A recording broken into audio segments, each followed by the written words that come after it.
तर नमस्कार मंडळी, आपली आवडती मालिका म्हणजेच विनोदोगातली तुटेना या मालिकेत आता सख्ख्या बहिणी सख्ख्या जावा झालं ते. आणि आता या मालिकेत यामुळे खरंच मोठा ट्विस्ट आलेला आहे. आणि आता सगळ्यांचंच म्हणजे स्वानंदी आणि मंदाताईंचं नक्की काय नातं आहे आणि स्वानंदी नक्की काय करते हे आता सगळ्यांना कळणार आहे. आणि त्यानंतर त्याचबरोबर समरसुद्धा घरी आलेलं आहे आणि समरला सुद्धा कळतं की अंशुमनचं आणि इकडे सुष्मिताचं लग्न झालेलं आहे आणि अंशुमनने आता चिंगीला फसवलेलं आहे आणि चिंगी बरोबरच सुद्धा त्याने आता सुष्मिताला सुद्धा फसवले. त्याला असा विचार डोक्यात येतो की हा माझा भाऊ म्हणायच्या सुद्धा लायकीचा नाही आणि आता हा माणूस म्हणायच्या सुद्धा लायकीचा नाही आहे. त्यामुळे समरला राग येतो आणि समर पुढे आता एकच ऑप्शन असतो, ते म्हणजे आता अंशुमनला पोलिसांच्या ताब्यात देणं आणि त्याला नीट चांगला धडा शिकवणं. तर मग समर अंशुमनला विनयभंगाच्या केसमध्ये अडकून देतो, म्हणजे त्याची ती खरी केस त्याची असते, त्यामुळे तो त्या केसमध्ये त्याला पोलिसांच्या ताब्यात देतो. कोणाला तर अंशुमनला तो पोलिसांच्या ताब्यात देतो. तर मग आता बघूया तो कसं काय करतोय ते. तर मी इकडे आपण काल बघितल्याप्रमाणे स्वानंदीचं म्हणजे स्वानंदीला पटलेलं नसतं, आपण सुद्धा ते मान्य केलेलं नसतं की आता तो अंशुमन सुष्मितासोबत लग्न करून आलेला आहे आणि स्वानंदीची बहीण तर सुष्मिता आहे आणि तिची ती सख्खी बहीण आहे आणि तिच्या रक्ताची आहे. त्याच्यामुळे ती चिडलेली आणि ती बोलते, ती तिच्या आईला बोलते, तुला तरी काय कळतं का, तू ह्याच्यासोबत हिचं लग्न लावून दिलं, हा कसा आहे तुला माहिती नाही का, ह्याचं बाळ हे चिंगीच्या पोटात वाढतंय हे तुम्हाला माहिती नाही का, असं स्वानंदी सुष्मिताला सांगत असते. आणि याचे सगळे पराक्रम तर तुम्ही तुमच्या डोळ्याने पाहिले, तरीसुद्धा तू याच्याशी लग्न का केलं, असं स्वानंदी तिला विचारत असते. तर मग इकडे सुष्मिता तिला उलटच बोलत असते की तुला माझं सुख बघवत नाही का, असं तसं तिला बोलत असते. पण स्वानंदी बोलते, अगं तू दुसऱ्या मुलासोबत लग्न केलं असतं तर एक वेळेस चाललं असतं, पण तू याच्याशी लग्न केलं, हा हलकट माणूस आहे, हा निर्लज्ज आहे, हा नालायक माणूस आहे, असं ती त्याला बोलत असते. पण इकडे सुष्मिता तिला बोलते की आता हा माझा नवरा आहे आणि मी याची बायको आहे, त्याच्यामुळे तू आता आमच्यासोबत काही बोलू शकत नाही आणि आता मी सुद्धा राजवाड्यांची सून झाले, त्याच्यामुळे आता या घरावर माझा सुद्धा हक्क आहे, असं सुष्मिता तिला स्पष्टपणे बोलत असते. आणि सुष्मिताला सुद्धा काहीच वाटत नाही की हा अंशुमन सारख्या मुलासोबत तिने लग्न केलेले, ती त्याच्या प्रेमात ती भोळी होऊन जाते, त्यामुळे तिला काहीच फरक पडत नाही. पण स्वानंदीला फरक पडत असतो. स्वानंदी त्याला बोलत असते, तिला बोलत असते, पण कोणी तिचं ऐकण्याच्या मनस्थितीत नसतात. इकडे मल्लिकाला तर आनंद झाला असतो, कारण मोलकरणी सोबत ती म्हणजे मोलकरीण तिची सून होण्यापेक्षा तिची सून स्वानंदीची बहीण का होईना पण झाली, पण तिला असं वाटत असतं की अंशुमनसोबत त्याने हिने लग्न केलंय म्हणजे ही नक्कीच बिनडोक असणार. त्यानंतर आता मग स्वानंदी सुष्मिताला बोलते की ह्याचं लग्न चिंगीसोबत होणार होतं आणि चिंगीच्या पोटात त्याचं बाळ आहे, त्याच्यामुळे त्याला ही जबाबदारी घ्यायलाच लागेल आणि त्याला चिंगीसोबतच लग्न करायचं होतं, पण आता काय करायचं. तर मग इकडे सुष्मिता लगेच बोलते की तुम्ही त्यांचं बळजबरी लग्न लावून देताय आणि त्यांच्या मनात असं काही नव्हतं, त्यांचं हे काही असं झालं नाही. लगेच मग इकडे अंशुमन बोलतो की तिला माझ्याशी लग्न करायचंच नाही आणि ती मला बोलली होती की माझ्यासोबत ती लग्न करणार नाही, त्यामुळे मग मी सुष्मितासोबत लग्न केलं, असं तो तिला बोलतो. मग यावर स्वानंदी बोलते की असं होऊच शकत नाही आणि ती असं बोलूच शकत नाही, आता तुझं बाळ हे तिच्या पोटात वाढते, त्यामुळे तिला आता तुझ्याशी लग्न करणं भागच आहे आणि तुलासुद्धा त्या बाळाची जबाबदारी घेणं भाग आहे, असं ती त्याला सांगत असते. पण अंशुमनने नवा डाव आखलेला असतो, त्यामुळे तो आधीच तयारीत असतो आणि त्याने आधीच रेकॉर्डिंग वगैरे तयार केलेली असते. मग तो तिला बोलतो की मी तुला पुरावा दाखवू का वहिनी, तर मग ती बोलते दाखव. तर मग आता अंशुमन एक नवा पुरावा सिद्ध करतो. तर मागच्या भागात आपण जसं की पाहिलं होतं की तो चिंगीला समरला कॉल लावायला लावतो आणि चिंगीला असं म्हणतो की मी तुझ्या बाळाचा सांभाळ करेन, मी आपल्या बाळाचा सांभाळ करेन वगैरे, पण तू फक्त मी जे सांगेल ते म्हणजे दादाशी बोला, असं तो तिला सांगत असतो. त्यामुळे इकडे मग चिंगी समरला कॉल करते आणि सांगत असते की दादा मला हे सगळं नको आहे वगैरे, मला आत्ता लग्न नाही करायचं, मला आत्ता शिकायचं आहे वगैरे, असं ती बोलत असते. आणि ती बोलते की मला अंशुमनसोबत लग्न करायचं नाही, पण हे तिला सगळं अंशुमनने बोलायला सांगितलेलं असतं आणि त्याने तो बादशाह हुशार शहाणा नालायक माणूस त्याने केलं रेकॉर्डिंग. आता हे चिंगीला माहिती नव्हतं की तो हे सगळं रेकॉर्डिंग करतोय, त्यामुळे चिंगी तो जे सांगेल ते बोलत गेली. आणि मग आता हा पुरावा त्याने इथे मांडला की म्हणजे तो पण किती हुशार होता बघा ना, त्याने सगळे मुद्दे म्हणजे एक एक पॉईंटने म्हणजे त्याला कोणी बोलायला नको आणि त्याच्या कोणी संशय घ्यायला नको, त्यामुळे त्याने आधीच पुरावे मांडले होते. मग तो बोलतो की हा घे पुरावा म्हणून. तर मग चिंगी बोलते की नाही नाही, चिंगी डिप्रेशनमध्ये जाते आणि चिंगीला आता काय बोलावं सुचत नाही. चिंगी बोलते की नाही नाही, मला हेच बोलले होते दादांना कॉल कर आणि असं असं बोल म्हणून ते जे सांगत होते ते मी बोलत होते आणि ह्यांनीच मला सांगितलं असं बोल म्हणून मी बोलले. तर मग स्वानंदी काहीच बोलत नाही. स्वानंदी सगळं गप्प ऐकून घेते. चिंगी बोलते की हे मला बोलले, मी बाळाची जबाबदारी घेईन आणि सगळं काही करीन, पण फक्त मला वेळ पाहिजे, त्याच्यामुळे तू असं दादाला सांगा, असं ती बोलत असते.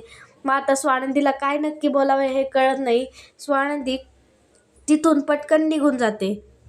त्यानंतर मग मल्लिका आजीला बोलते की आता लक्ष्मी आली आपल्या घरात, तिला असं उभं करायला नको, आता सुद्धा आपल्याला गृहप्रवेश करायला लागेल आणि आपण आता करूया म्हणून. तर मग आजी काय हो बोलतात. मग आता ती सगळी तयारी करायला घेते आणि तिचा गृहप्रवेश तयारी करायला घेते. इकडे चिंगी तिच्या रूममध्ये आलेली असते आणि तिला खूप पस्तावा होतो आणि आता हे काय झालं त्याच्यामुळे ती खूप रडत असते. इकडे वस्तू फेकत वगैरे असते. तिने ते बाळाचे लावलेले सगळे फोटो फेकलेले असतात आणि ती आता वस्तूंची सांडमारी करत असते आणि त्या वस्तू फेकत असते. तिला खूप असा राग आलेला असतो, पण काय करावं हे तिला सुधरत नसतं. मग स्वानंदी तिला आवरायला येते आणि तिला समजून सांगते की तू असं करू नको म्हणून, तुला बाळाला जपायचं आणि यातनं काहीतरी आपण मार्ग काढू असं तिला सांगत असते आणि तिला जरा बरं वाटावं म्हणून ती तिला जरा खुश करत असते. पण एक तिथे त्यांचा बॉय येतो आणि मग त्यांना ते सांगतात की तुम्हाला तिकडे बाहेर आजीने बोलवलंय म्हणून. मग स्वानंदी बोलते मी येते म्हणून आणि स्वानंदी इकडे हॉलमध्ये येते. त्यानंतर मग इकडे गृहप्रवेशाची तयारी झालेली असते, त्यामुळे मल्लिका आणि अर्पिता वगैरे सगळे असतात, पण स्वानंदी तिथे नसते. अर्पिता बोलते मल्लिकाला की मी ओवाळून घेऊ का म्हणून. तर मग मल्लिका बोलते की हा मान तुझा नाही, हा मान मोठ्या सुनेचा आहे. आता हे सगळे तिला टवचायलाच बोलत असतात की आता हिला अजून राग यायला हवा म्हणून हे सगळे तिला बोलत असतात. मग स्वानंदी तेवढ्यात येते आणि तिची आई तिथे असते, म्हणजे ती तिला बोलायला जायला लागत असते, पण ती स्वानंदी तेवढ्यात तिथे येते. मग तिची आई म्हणजेच मंदाताई तिला बोलतात की तुला हे सगळं काय बघवत नाहीये का, त्यामुळे तू अशी म्हणजे इकडे तिकडे पळतेस का आणि मग अशी रागात का निघून गेली, एवढा काय राग आलाय तुझला, तुझी सख्खी बहीण तुझी सख्खी जाऊ झाली असं तिला बोलत असते आणि तिला खूप काय बोलते. पण स्वानंदी बोलते तू काय केलं हे तुला कळते का, अंशुमन कसा आहेस वगैरे तुला काही कळत नाही का, आणि तुला तर माहिती तो कसा आहे आणि तरीसुद्धा तू तुझ्या मुलीचं लग्न ह्याच्याशी का लावून दिलं. मग इकडे मंदाताई तर चिडल्याच असतात. त्याला फक्त पैसा हवा असतो आणि त्यांना असं वाटतं की माझी मुलगी एका पैशावाल्याला द्यायला पाहिजे, म्हणजे तो मुलगा कसाही असो पण फक्त तिच्याकडे पैसा असावा. तर मग इकडे मल्लिका तो विषय सोडून तिकडेच जाते आणि स्वानंदीला खूप काय बोलत असते. ती खूप काय बोलते आणि तिला बोलते की तुला का नाही आनंद झाला हे मला माहिती आहे ना. तर मग ती बोलते का, तर ती बोलते की सुष्मिता तुझी सावत्र बहीण आहे ना, त्याच्यामुळे तुला आनंद झालेला नाही आणि तुला तिचं सुख पाहवत नाही आहे असं ती तिला बोलते. आता सावत्र बहीण, आता आपल्याला तरी आधी काही माहिती नव्हतं की आता ही स्वानंदी तिची सावत्र मुलगी आहे हे कोणालाच माहिती नव्हतं आणि हे आता सत्य सगळ्यांसमोर आलेलं आहे आणि स्वानंदी आता सावत्र बहीण निघालेली. त्यामुळे पण स्वानंदी मनाने चांगली असते, तिला सावत्र बहीण किंवा सख्खी बहीण यामध्ये काही फरक वाटत नाही. त्यामुळे पण मंदाताईंना एक विषयच हवा असतो, त्यांना म्हणजे काहीतरी कमी लेखायचं यामध्ये त्या पटाईतच असतात, त्यामुळे त्या स्वानंदीला खूप काही बोलून जातात. त्यानंतर मग स्वानंदीकडे काही पर्याय नसतो, त्यामुळे ती बोलते करा तुम्हाला जे काही करायचं आहे ते. तर मग मल्लिका सांगते अर्पिताला ओवाळून घे म्हणून तू. मग अर्पिता त्यांना ओवाळते आणि आता ती माप ओलांडून राजवाड्यांच्या घरात प्रवेश करते. मात्र ते तिच्यासाठी चांगलं नसतं, तिच्या भविष्यासाठी चांगलं नसतं की अंशुमन तिचा नवरा आहे, तिला अजून त्याचे सत्य काही वगैरे माहिती नसतं. त्यामुळे मल्लिका तिला बोलते चल आता तू माझी सून झाली, त्यामुळे तुला आता मोठं गिफ्ट द्यायलाच हवं. आणि मग ती लगेच इकडे 2-3 नेकलेस आणते सोन्याचे आणि ती सुष्मिताला दाखवते. आता सुष्मिता खुश होते की नेकलेस, वा अरे वा खूप पैसा आहे यांच्याकडे आणि यांनी मला ॲक्सेप्ट केले त्यामुळे त्यांनी मला हे दिले. इकडे मंदाताईसुद्धा खूप खुश होतात आणि आता मल्लिका मंदाताईंना खुश करण्यासाठी त्यांना बोलते की तुम्हीसुद्धा या, तुमच्यासाठी पण माझ्याकडे एक गिफ्ट आहे म्हणून. आणि मग सुष्मिताला ते हार कसे दिसतात ते पाहायला सांगते. आता मग त्यानंतर मल्लिका ही मंदाताईंना एक सोन्याचा हार देते आणि मग तो सोन्याचा हार पाहून मंदाताई अगदी खुश होतात आणि त्या तिथेच पाघळून जातात आणि त्यांना आता काही सुचत नाही, कारण आता यांनी एवढा सगळा त्यांचा मानपान केलेला असतो आणि आपल्या लेकीला सुद्धा त्यांनी नेकलेस दिलेत आणि तिची सून म्हणून तिचा ॲक्सेप्ट केला आहे, त्यामुळे त्या खरंच खूप खुश असतात आणि त्यांना आता मल्लिकाने हरभऱ्याच्या झाडावर चढवले. त्यामुळे आता मग मल्लिका जे काही म्हणेल त्याला आता मंदाताई उत्तर देणार, म्हणजे त्यांच्या हो असं मंदाताई करणार. आणि पण आता हे त्यांच्या मुलीसाठी खूप अवघड आहे आणि खूप बेकायदेशीर आहे, तर आपण काही शब्दच नाही त्या मंदाताईंसाठी, असं त्या मंदाताईंनी आता कृत्य केलेलं आहे. ती आता मल्लिकाने हार दिल्यामुळे तिथेच पागळली. मल्लिका आता स्वानंदीबद्दल तिथे वेगळंच काय बोलते, म्हणजे स्वानंदीबद्दल तिला अजून तिच्या मनात राग भरून देते आणि बोलते की स्वानंदी काही एवढी खुश झालेली नाही आहे. तर मग इकडे स्वानंदी जात असते आणि मग तिथे तिला अंशुमन मिळतो. अंशुमनला ती खूप रागत असते, त्यामुळे अंशुमन तिला बोलतो की काय झालं, कसा वाटला माझा डाव म्हणून. तर ती बोलते तू किती नालायक माणूस आहे आणि किती खालच्या थराला गेलाय आणि तू डायरेक्ट माझ्या सख्या बहिणीशीच लग्न केलं म्हणून असं का केलंस तू, असं त्याला विचारत असते. तर तो बोलतो की की जसं तू माझं लग्न मोडलं तसंच मी सुद्धा तुझ्या बहिणीशी लग्न केलं, तो असं तिला सांगत असतो. आणि तिला म्हणजे तिला राग येऊन द्यावा असं तो तिला बोलत असतो. आणि मग तो तिकडनं निघून मल्लिकाच्या रूममध्ये जातो आणि मल्लिकाला तो आनंदात गोल फिरवतो आणि मल्लिका बोलते की काय झालंय म्हणून तो. तर मग तो तिथे येतो आणि बोलतो की आता स्वानंदीचा मला असा रोज चेहरा बघायला मज्जा येणार आहे आणि आता मी खरंच खूप म्हणजे दिवसभर मी खूप खुश असणार आहे. तर मग इकडे मल्लिकासुद्धा त्याला बोलते की तू खूप मोठा बॉम्ब फोडला आणि पण ह्याआधी तू मला सांगितलं का नाही तू असं सगळं करणार आहेस म्हणून. मग इकडे मल्लिका त्याला विचारते तू हे सगळं कधीपासून केलं आणि हा प्लॅन तू एवढ्या कमी दिवसात डायरेक्ट लग्नच करून आला. तर मग अंशुमन तिला सगळं सांगतो की आम्ही आता पहिले कॉलवर म्हणजे आपल्या घरच्या फोनवर तिचा कॉल आला, त्यामुळे ती बोलत होती. मी बोललो कोण आहे, तर ती बोलली सुष्मिता बोलते. तर सुष्मिता म्हणजे स्वानंदीची बहीण, त्यामुळे माझ्या डोक्यात प्लॅन आला म्हणून मी आता तिच्यासोबत म्हणजे आमचे रोज चॅटिंग डेट वगैरे सगळं चालू होतं आणि मग ती माझ्या प्रेमात पडली आणि मग तिला अजून जाळ्यात ओढण्यासाठी मग मी काय केलं, तर तुला तर माहिती मी दादाच्या ऑफिसमध्ये डल्ला वगैरे मारला होता, ते मग मी ते पैसे घेतले आणि तिच्यासाठी एक रिंग घेतली आणि ती रिंग तिला दिली. तर मग ती रिंग दिल्यामुळे ती खरंच खूप खुश झाली आणि तिचे डोळे असे फिरले आणि ती माझ्या प्रेमात पडली आणि मी तिला मग तिच्या बोटात मी ती रिंग घातली आणि ती आता माझ्या मुठीत आली असं तो तिला सांगत असतो. आणि तो बोलतो की आता सुष्मिता तर वेडीच आहे, त्याच्यामुळे मला आता तिची या सगळ्यामध्ये खूप मोठी मदत होईल आणि आता स्वानंदीचा चेहरा तर रोज पाहण्यासारखं होईल असं तो तिला सांगत असतो. आणि मग इकडे मल्लिकाने दिलेला हार मंदताईने घातलेला असतो आणि ते आरशात बघून तिचंच स्वतःचंच कौतुक करत असते. तेवढ्याच मग तिथे स्वानंदी येते आणि स्वानंदीला बोलते बघ की मला किती छान हार दिला आणि माझा तो किती छान दिसतोय, माझ्यावर तो किती सुंदर दिसत असतो, तिला सांगत असते. पण आता स्वानंदीला राग येतो. स्वानंदी बोलते तू एवढ्यासाठी तिच्या पुढे हात जोडले का, आणि तुला तर माहिती तो अंशुमन कसा आहे तरीसुद्धा का तू हे केलंस मला सांग म्हणून. आणि तुला तर कळलंच असेल ना सुष्मिताचं आणि काय चालू आहे वगैरे, तर तू तिला आधीच का नाही सांगितलं की तो मुलं कसा आहे वगैरे. तर मग इकडे ती तिला काही सांगत नाही आणि ती बोलते की मला नाही माहिती आहे सगळं. स्वानंदी तिला सांगच बोलते. मग ती सांगायला तयार होते आणि मग ती बोलते की मला तिच्यावर डाऊट आला होता, पण ती बोलत होती की कोणतरी तिची फ्रेंड आहे अंशुमाला वगैरे. तर मग स्वानंदी बोलते अगं अंशुमाला काय, अंशुमन असेल ना तो, तुला एवढंसुद्धा कळलं नाही का.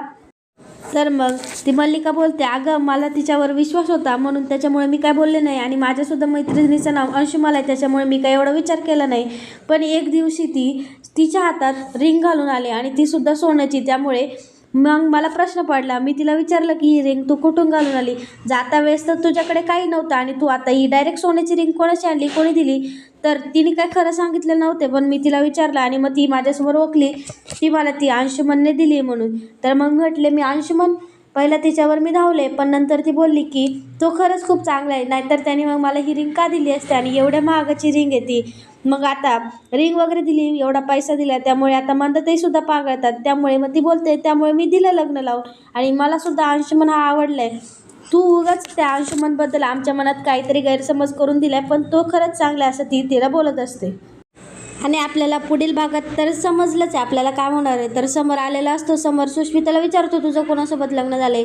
तर मग त्याला कळतं की हिचं लग्न अंशुमनसोबत झालेलं आहे आणि अर्पिता त्याला खूप काय बोलते, त्याच्या बायकोला बोलते. त्याच्यामुळे अर्पिताचा त्याला राग येतो आणि अर्पिताला तो घराच्या बाहेर हाकलून देतो. आणि त्याच्या पुढे आपल्याला असं पाहायला मिळणार आहे की आता समर तर घरी आलाय आणि त्याला आता सगळं काय कळलेलं आहे. अंशुमनने काय अजून मोठं कारस्थान केले आणि काय त्याच्या डोक्यात आता अजून काही व्याप वाढवलेला आहे त्याने, हे सगळं आपल्याला दिसून येतं. आणि आता मग समर नक्की पुढे रिॲक्शन काय केलं, आता समोरचे रिॲक्शन काय घेईल हे आता मी तुम्हाला सांगणार आहे. त्यामुळे तुम्ही आपल्या पूर्ण व्हिडिओ हा शेवटपर्यंत पहा. तर आता अंशुमनला आता समोर एवढी मोठी शिक्षा करतो की कारण आता त्याने म्हणजे घरच्या सगळ्या व्यक्तींनी त्याला शिक्षा दिलेली असते, पण तो काही अजून सुधारलेला नसतो आणि इथून पुढे तो सुधारणार नाही अशी त्यांना खात्री असते.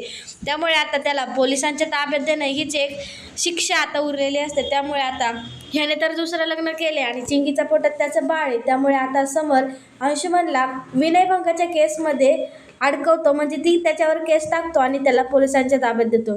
यासाठी चिंगीसुद्धा तयार असते आणि सगळेच तयार असतात, कारण त्याने ते कृत्य केलेलंच असतं. फक्त आता तर तिथे अर्पिता नाहीच आहे, त्याची बहीण तर नाहीच आहे घरात. मग त्यामुळे आता मल्लिका आणि सुष्मिता दोघीसुद्धा तिथे असतात. आता सुष्मिताचा तो नवरा आणि आता मल्लिकाचा तो मुलगा, त्यामुळे आता त्यासुद्धा आता पोलीस तर घरी आले आणि आता तर त्या अंशुमनला पोलिसांच्या ताब्यात द्यायचं असतं.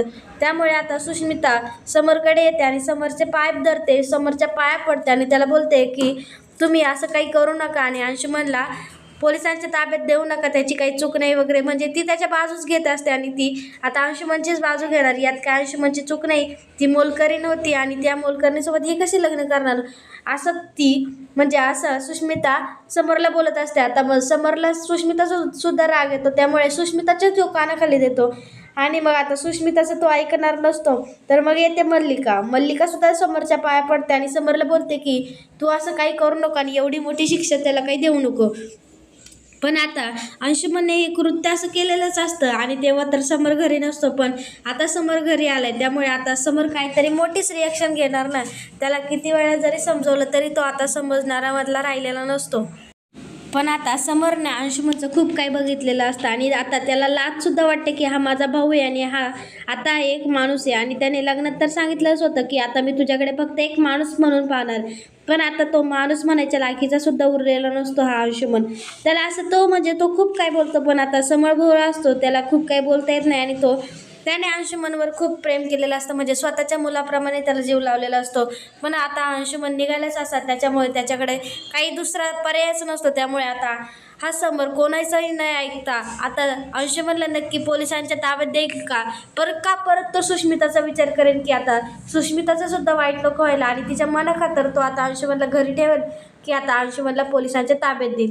हे आता आपल्याला पुढील भागात बघायचं आहे. त्यामुळे आता पुढील भागात नक्की काय होतं आणि आता नवीन एखादा कोणता ट्विस्ट येतोय, नवीन सत्य कोणतं आता उगवणार आहे उद्याच्या भागात, हे आता आपल्याला पाहायला मिळणार आहे.